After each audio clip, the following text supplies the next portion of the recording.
Hi, my name is Alex Varela. Today is April the 3rd, 2016. This is my video number 21. Over the last week some important things happened and that will be included in this video. As usual, we divided in 4 parts: events and people that I forgot to mention before, confessions and admissions made by the voice or voices, events that took place over the last days, and my theories or conclusions. My Twitter account, as usual, is Alex Varela at Casta2007. In regards to events that I forgot to mention before, noticeably I found that something that I forgot: on the 19th of October 2009, I received an email from Alison Duncan replying one of that I sent the office administrator of at the Tony Blair Foundation, telling me that I had been included in their regular newsletter. I never received any email whatsoever from them, though. On the 26th of December 2012, I reminded them about that, asking them if there was any problem with the newsletter, without any answer to this date. In regards to events, confessions and admissions made by the Voice of Voices, on the 28th of March, the Voice is telling me that despite what the printed job plan says, and that it has been signed by Dean Kalinicos and given to me on the 26th of February 2016 by him, it is fake, and I'm still linked to disability services, as suggested by one female employee from that area last 24th of March, asking me what I needed as soon as I stepped into the agency. At first sight, it looked like a photocopy to me, not the original, which will mean they are doing the same as Matchworks did before, or something similar. He's also telling me that they were responsible for the problem with the battery of my car on the 24th of March, actually blaming the mechanic Stan for that. I remember that Dean from Max Unemployed, as I call him, didn't seem very surprised when I told him about perhaps the rats from RSCV. He wasn't surprised about that, and perhaps the rats from RSCV knew it that as well. At this stage, I am really intrigued as to who might be the Voice's boss. So I asked him about that, but he remained notoriously silent. On the 29th of March, the Voice is telling me that they did the battery thing to make me waste money and prevent me of paying the remaining balance of the step-up loan, about $350.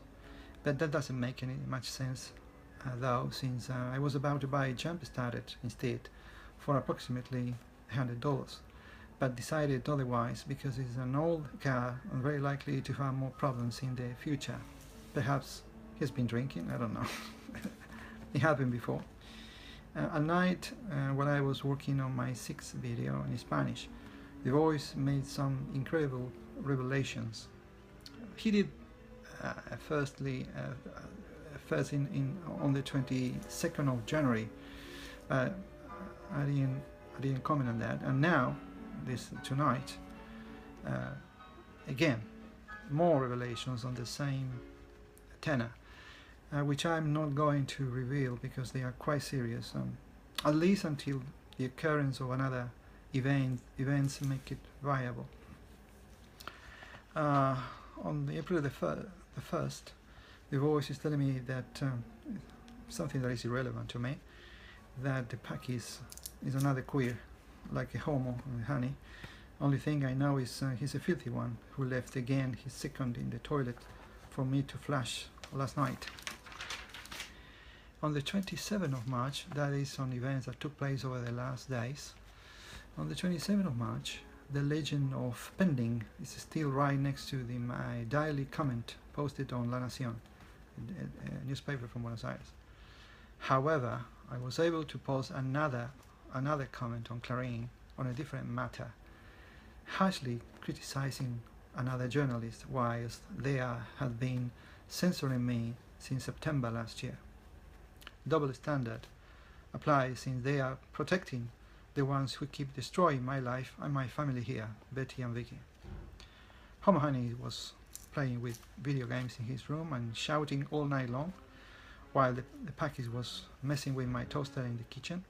Obviously, they were not happy with my last video, also leaving more rubbish in the kitchen and leaving the front door open all night.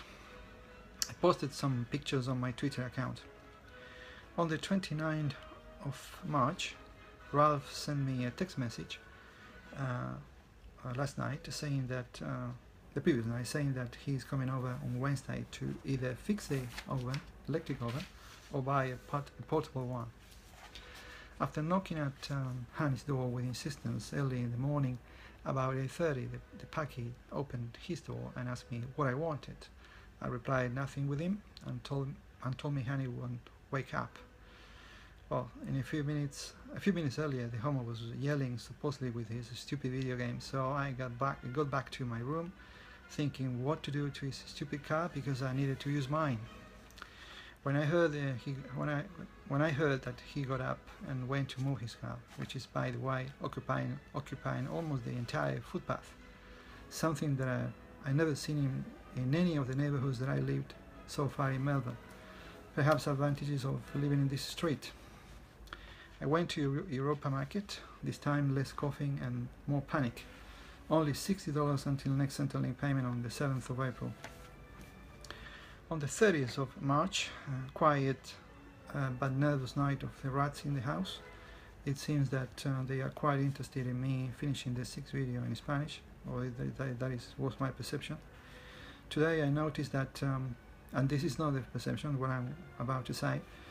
Today I noticed that AMP, the superannuation company, received on the December the 3rd, 2015, the contribution for the few days I worked for Morrow's Freight Lines in November 2014. But it was made by another company called Glendart Industries Proprietary Limited that I never heard before in my life. The contact person mentioned on the statement from the AMP is the Kylie Anderson with address C/MYOB, Blackburn 3130 Vic. I couldn't find this company on the internet, but Morrow's continues to operate normally according to their website. Ralph came by the house to have a look at the oven. He proposed either to fix it or buy a cheap portable pizza oven. I told him that I prefer the first option. He gave me some bullshit during his visit, and I showed him pack his rubbish all over the kitchen and asked him if that was acceptable. For all answer, he replied, "How many days I've been there?" 2, he asked. What an idiot. His partner, Homo Honey, was in his room, pretending that he wasn't listening. I went back to my room and knocked at Honey's room to ask him about the change in the way he started to park his car behind mine, since the package was complaining about the noise of the knocking at his door the other day. He played dumb as he was taking an incoming phone call. In the meantime, his partner Ralph was taking the package rubbish to the wheelie bin outside. What a gang of idiots. To complete the picture, Ralph and the Homo Honey left the house together, leaving the kitchen lights off. Very scary indeed. Very scary indeed. Exactly the same shit that Dam and Dumba, Dave and Nicholas used to do at Jackson Road. On the 31st of March at 9:30, new appointment at Max Unemployment. Decided to go by bus due to my appalling bank balance and little petrol in the tank of my car. While I was walking down the street to the bus stop, about to listen some music on my iPhone 6s as I normally do, when, without me touching anything, from Guvera, Barry White started to sing. So now the phone is possessed, officially possessed. Near the agency, some strange people. I took some pictures. that I posted on YouTube, on Twitter. Already in the office, Dean was there to tell me once again that I should do some job searching in one of the computers and mix with the crowd, as he put it. I was worried about what the voice told me a few days ago, and the fact that one of the female employees working on the disability area came to ask me what I needed last time I was there. So before getting on with the job search, I went to ask him whether I was on job active or not. He assured me I was, and he showed me the screen of his computer ratifying that. I also asked him about the job plan we both signed on the 26th of February. He said he normally uses black ink when I asked him if it was a photocopy of the original. He also told me that a female employee from disability area who approached me last time did it because perhaps she was not very busy that day. I went to work in one of the computers with other guys, young ones, to the sides, and others in the office starting to cough and making some gestures with their hands. So I took more pictures and posted them on my Twitter account. I managed to apply for 3 jobs when I was there through Max Connect. Asked Dean about them, but he was reluctant to talk to me about it, so I left. But he gave me no indication whatsoever about the group session or when that might happen. After that, I decided to have a stroll around Dandenong, walk past Matchworks and Centrelink, kept walking and went to Coles nearby to buy some groceries, and decided to walk my way down to the house near Bunnings, very close to where is this house. Police patrol about to cross Princess Highway decided to drive backwards instead and headed towards me. When it was close enough, I managed to salute them while juggling with my backpack and a bag full of groceries. I did. Back in the house, watching a news show from Argentina, Channel 26, Clara Marinho was the host, and one of the guests was a former central bank director in 2001. More notorious coughing. Obviously, they know more about our story, my family story, than myself.